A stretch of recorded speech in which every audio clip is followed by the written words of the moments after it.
Yun, magandang araw mga kapits.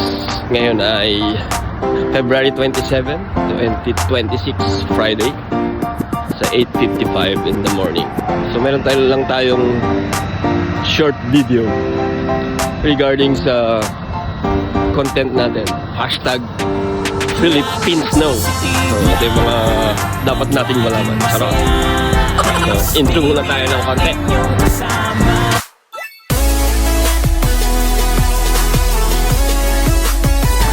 Iyon na nga. So dito tayo ngayon sa aking work. You know.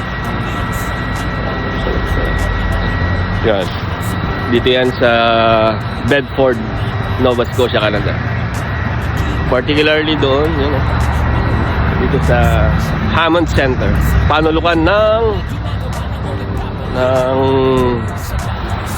Hammond Plains Road and Bedford Highway dito sa Nova Scotia. Ikot ko kayo. Yun. So dito mga kapins, meron lang akong share sa inyo.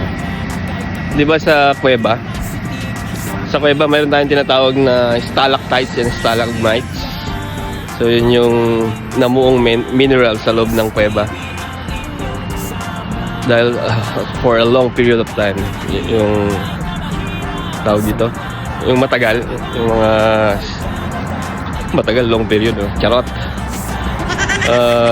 Nung pumunta kami sa Puerto Princesa, sa Subterranean River, yan, pumunta kami doon, may nakita kami doon, may mga hugis na kandila, ganon. So yun, may namumuong ganon. Pero dito sa Canada mga kapits, meron akong share sa inyo. Ayun o.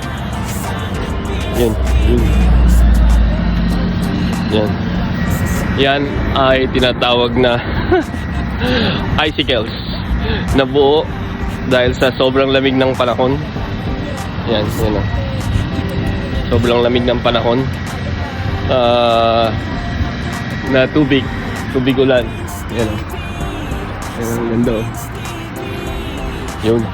Meron din dito sa kabila. There. Ang kulit, no? Ang ganda. Pero ang tawag ko dyan ay stalactites. Nasa taas. Dito sa baba ay stalagmites. Yeah. Yun lang. Yun mga kapins. So sana may natutunan kayo. Visit kayo dito. Bigyan ko kayo ng deal. Charot! Salamat! And ito ka pala si Pins TV or Pinoy Nova Scotia here in Canada mga kapins. Ngayon ay negative 4 degrees Celsius. Pero ang ganda ng panahon. Maaraw. Yan, thank you Lord. TGIF. Thanks God.